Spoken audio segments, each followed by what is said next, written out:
children, today we are going to start with one important lesson, and this lesson is related to the grammar. My dear children, what is the basic of English grammar, or to speak about any language, what is the basic? So, suppose a person is uttering a particular sentence. If I know or if I can identify each part of the statement, then my understanding of the language content will be better. Therefore, it is a good idea to identify, to be familiar with, to become friend with those parts of speech. My dear children, I suppose you understood that we are going to start with the part of speech, and the part of speech, how many parts are there of a speech? Certainly there are 8 parts. There are noun, adjective, pronoun, verb, adverb, preposition, conjunction, interjection. Now, my dear children, so what is this part of speech? So, part of speech, as the name itself signifies, it is the individual part of a speech. We take into consideration a particular sentence. Say for example, suppose we are taking this particular sentence. I am a good boy. I am a good boy. Now, here, my dear children, you will see I is the subject, good is the adjective, boy is the noun, and this am is the to be verb. How many to be verbs are there? To be verbs are in total 5, 3 in the present tense and 2 in the past tense. 3 are am is are,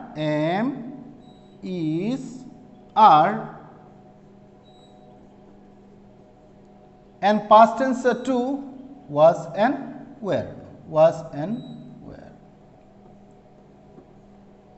Is it clear, my dear children? Therefore, there is one more word here. This word is formed by only one letter, and this is an article. This is an article. And what sort of article it is? It is indefinite article. Indefinite article. Means it is not definite article. Definite article is the. There are basically 3 articles, 2 indefinite article a and definite article the. Therefore, now you will see that I is the subject and this is the pronoun. Pronoun is the subject. Therefore, it actually stands for somebody. Suppose I am writing Raju,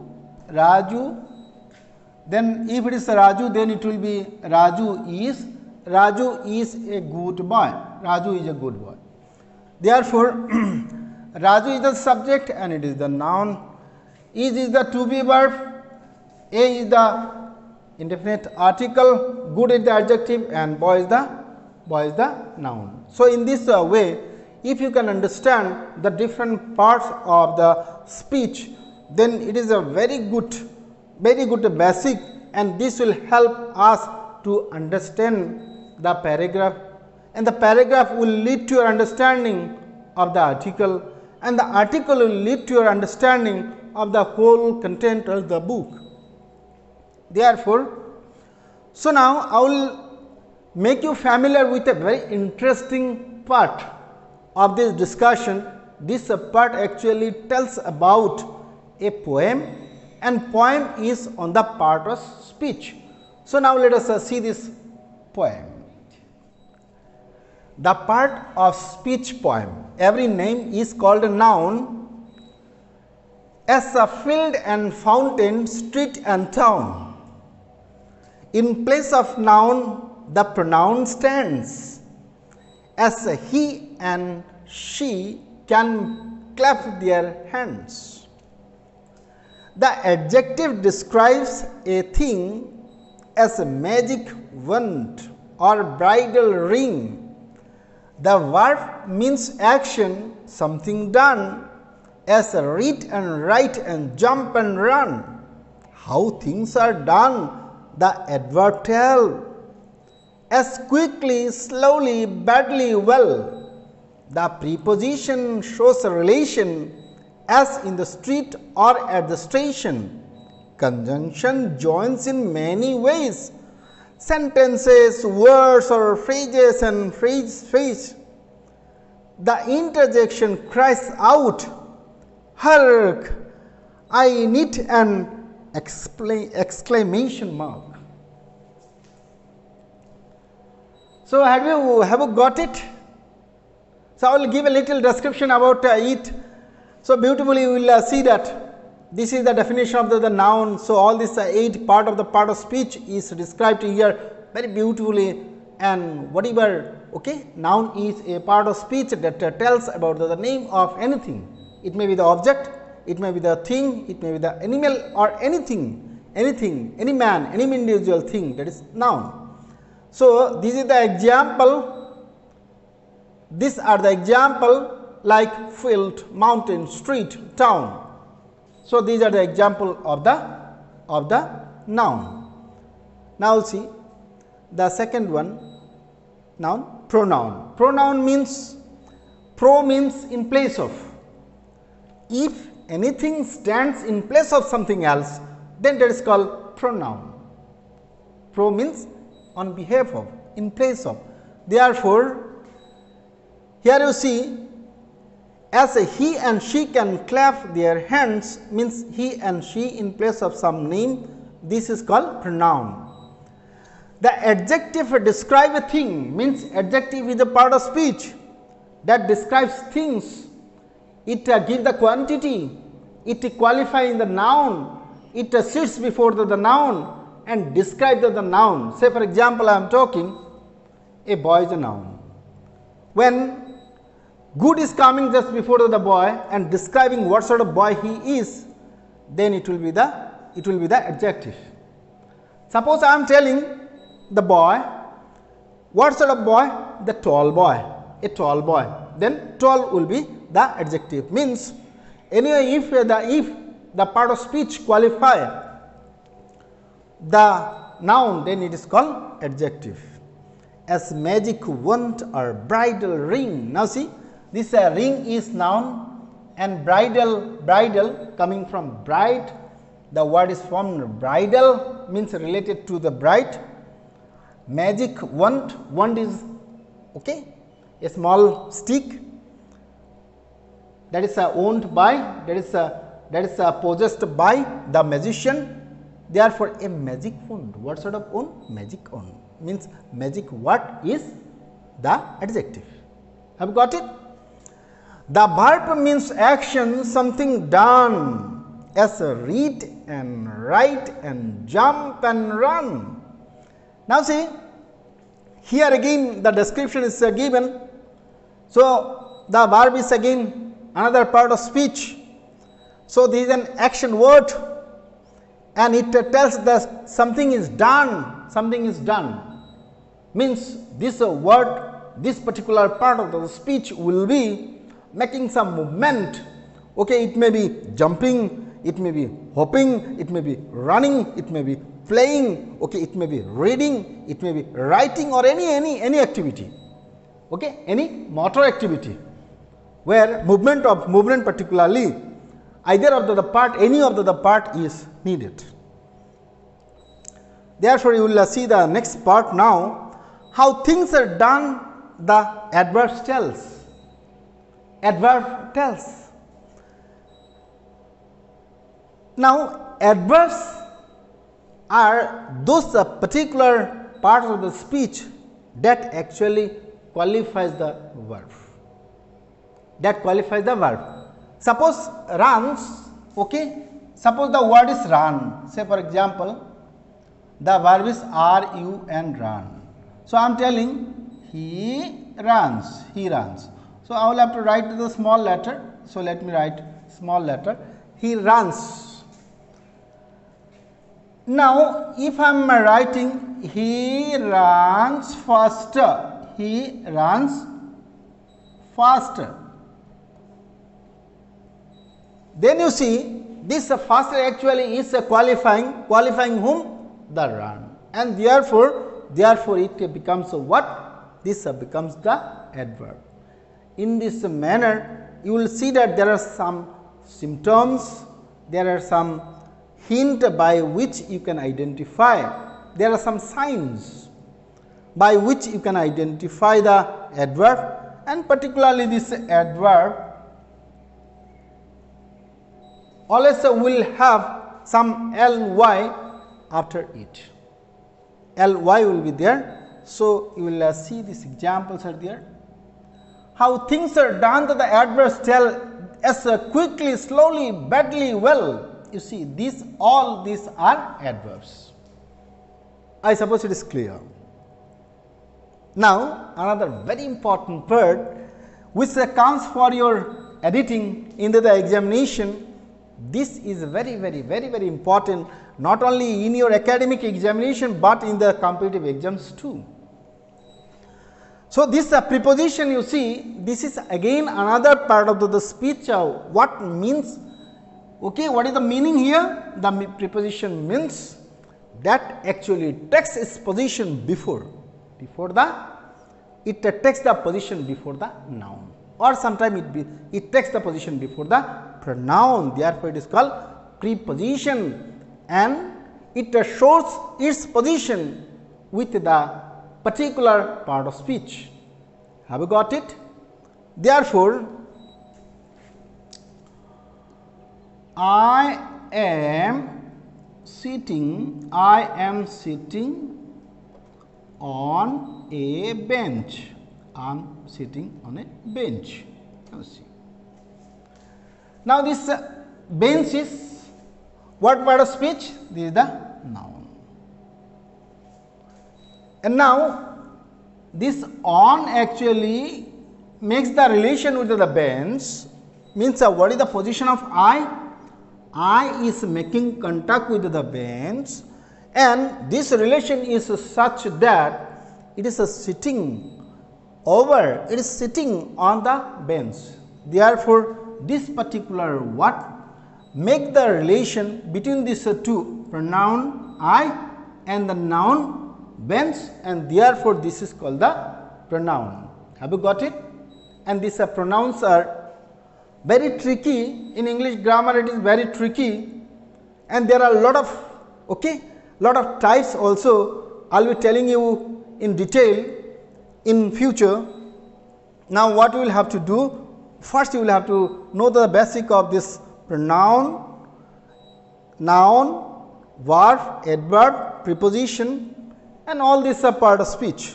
Now my dear children, you see the preposition shows relation as in the street, at the station. You see, street is the noun, in is the preposition, station is the noun, at is the preposition.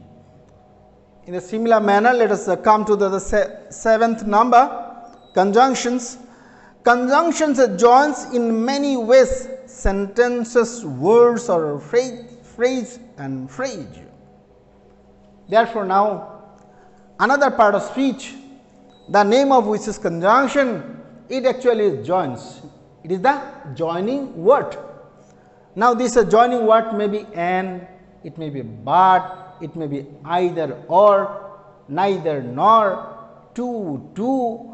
So many type of conjunctions are there. Some of the simple conjunction, some are compound conjunction, and the work of these conjunctions are just to join sometimes the sentences. Say for example, I am telling I am standing, you are sitting.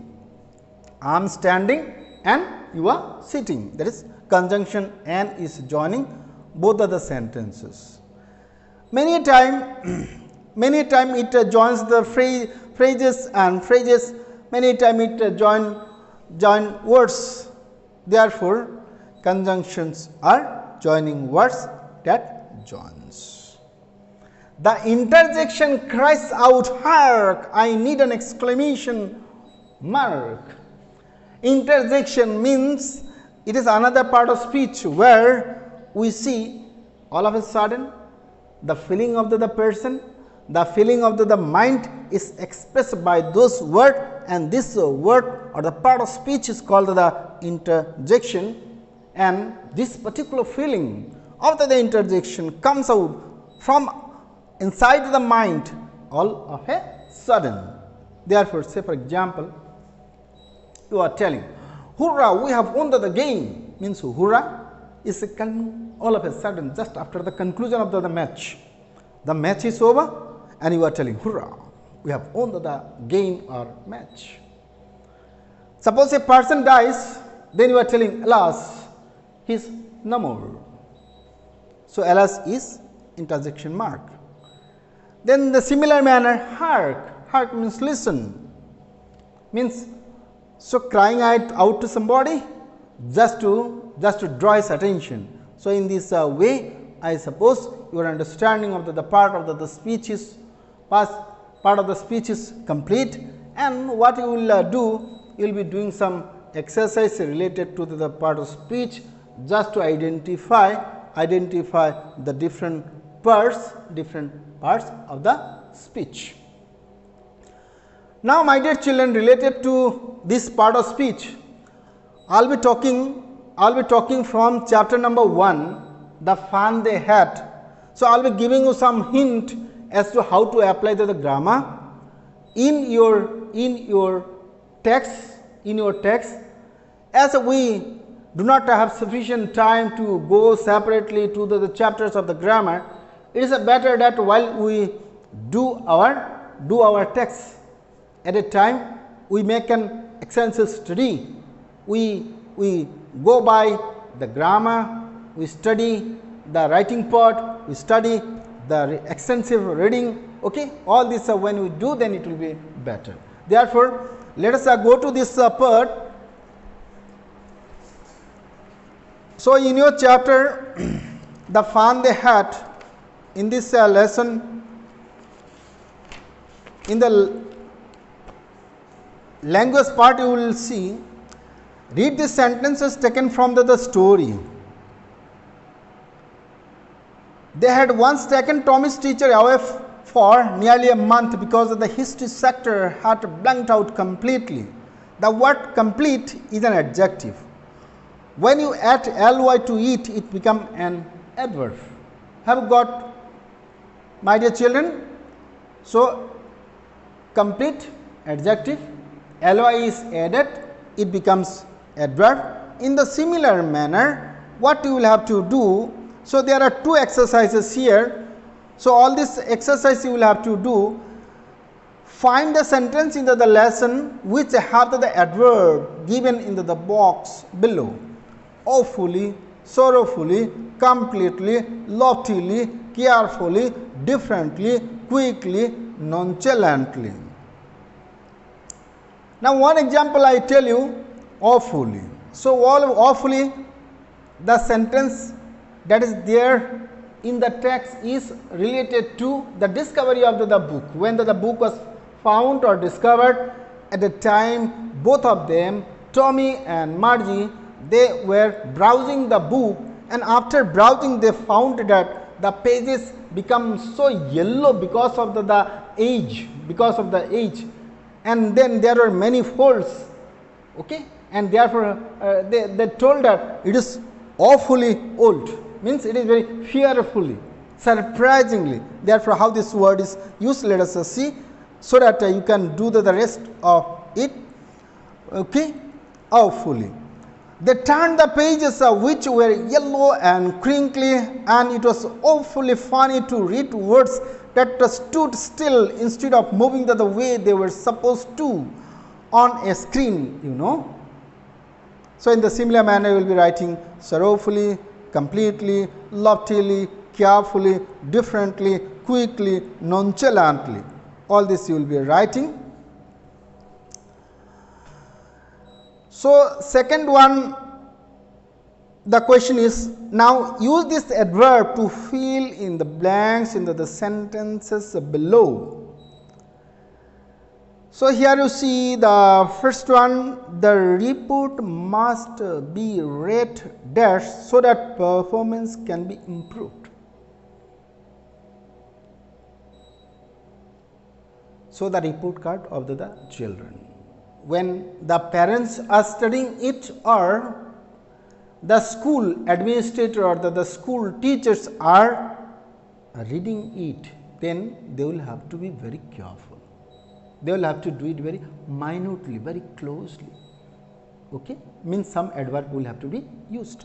Therefore, you can use the word, the report must be read carefully so that performance can be improved. Have you got it? So in the similar manner, you will be do the rest. The third one, make adverb from this adjective. Here you will be making 2 columns, and in both these columns, what you will do, first you will be writing adjective. Suppose the first one is angry, and from there you will be writing angrily as adverbs, means ly is added in order to make the adverb. So in the next second part, use the correct form of the verb in the given sentences. Complete the following conditional sentences. Use the correct form of the verb. These are very, very important as far as the editing. Okay, editing will come in your examination.